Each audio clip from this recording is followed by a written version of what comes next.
Hi guys, my name is Crystal. Good morning. Good morning, Thursday. Alexa, can you sing a Christmas song? The butterfly's out on Christmas Eve. He's ready for a feast you won't believe. Climbing down the chimneys, Jolly Belly making quite the squeeze. It's Santa's Day is popping, reindeer talking about snacking Santa. He's munching on the mince pies, stealing Rudolph's carrots, sipping on the sherry, getting rather merry. Everybody's talking chocolates, I'm rapping for that snacking Santa. And it keeps on filling out, so find it thrilling, 'cause it's snacking Santa.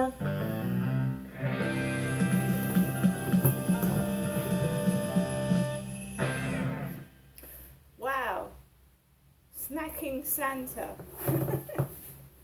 Right guys, so today I've got to go to the dentist and I hate the dentist now.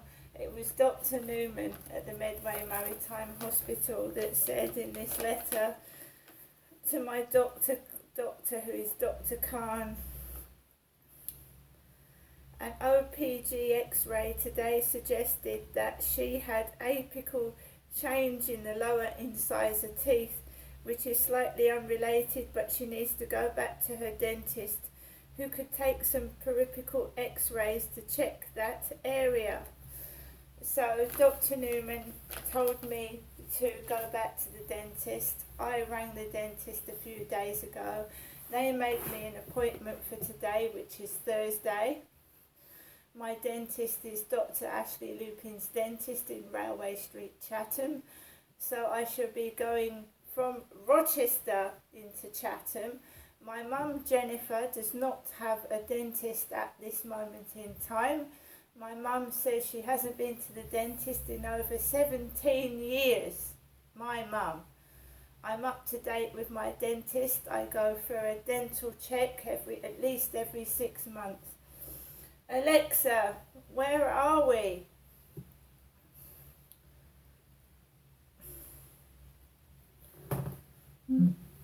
Alexa, where am I? You're at 7 Corey's Road, Flat 5, Biggs Apartments in Rochester, Kent. So I'm going from my flat in Rochester to Chatham. My mother, Jennifer, lives at Durrell Gardens in Chatham. She hasn't been to the dentist in 17 years. I always go to the dentist.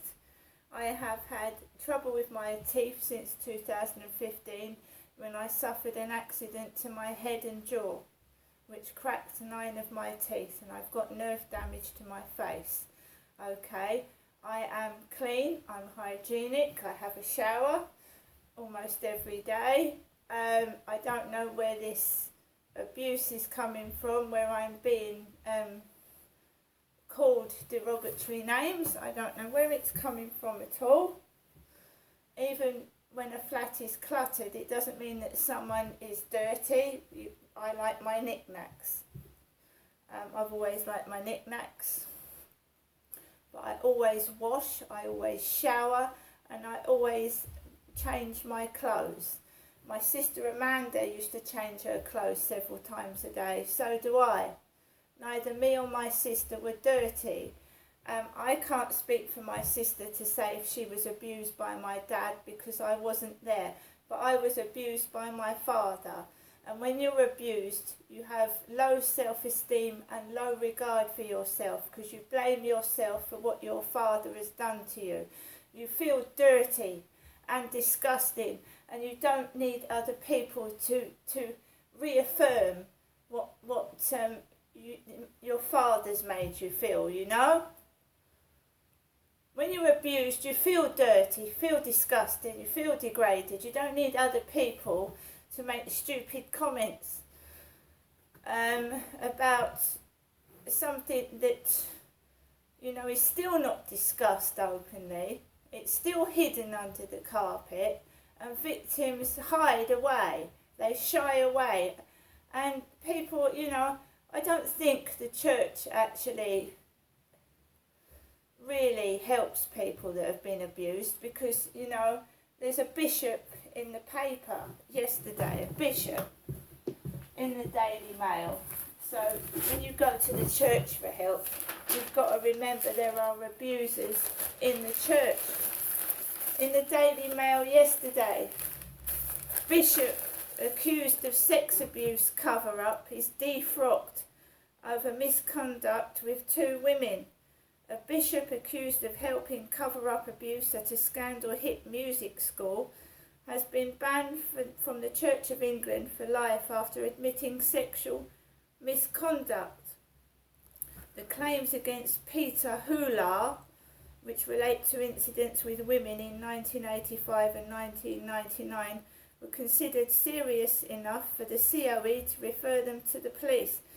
And don't forget there's a Bishop Ball, apparently, where the King Charles, who was then the Prince of Wales, had something to do with Bishop Ball. So there is conspiracy going on. There are cover-ups. It's not me that's mad. People do cover up child sex abuse and incest. They cover it up because it's easier to cover it up than discuss it out in the open. And it's easier to blame the victims than deal with the perpetrators. So enough of that. I'm going to the dentist today. When I drank that Toblerone latte, I've got sensitive teeth. That's what I think it is. I've also got nerve damage to my teeth. And when I had the Toblerone latte and the sprinkles, the pain in the lower part of my jaw and teeth started coming back, and I've woken up with it this morning. Now, him upstairs, right, I think he likes attention because this morning he was clobbering across the ceiling, and then he goes out near the balcony and he starts coughing. You see, I've been very quiet. When you're in pain, you're quiet. You don't start being stupid and silly when you're in pain. Pain grounds you. It brings you to the ground. It brings you to yourself when you're in pain. And I don't need stupidity and someone acting like 2 years old when they're an adult. You know, it feels like he's trying to cause a reaction, and my mum told me to ignore it. Don't rise to the bait. Don't get triggered and ignore stupid behaviour. Now, I've got to go to the dentist from Rochester to Chatham.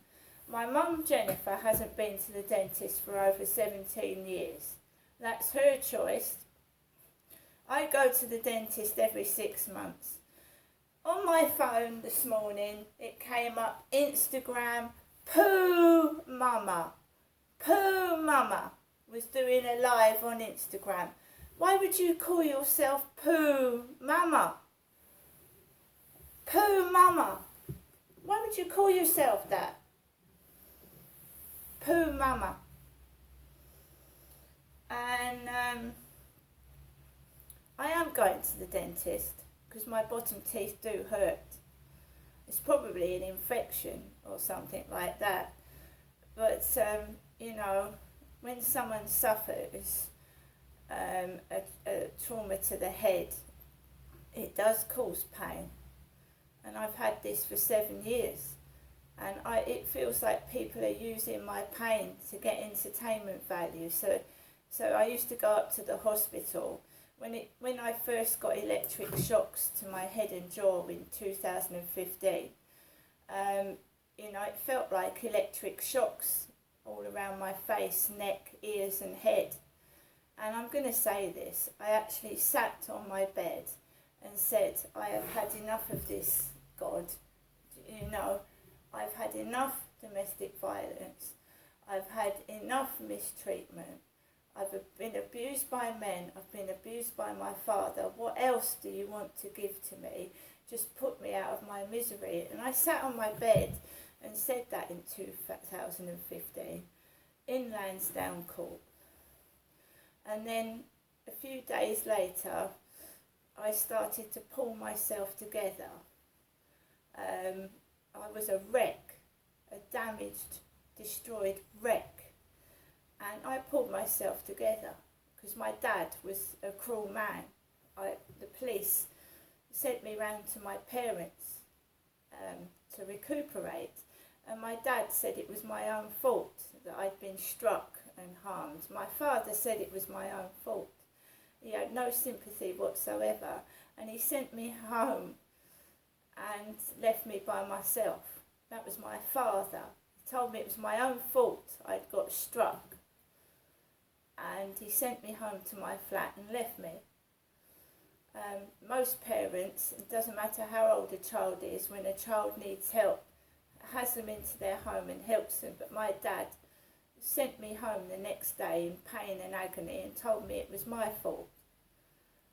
And I decided to pull myself together and to carry on in a significant amount of pain, because atypical trigeminal neuralgia makes you feel like you want to commit suicide at times. It does. It's painful.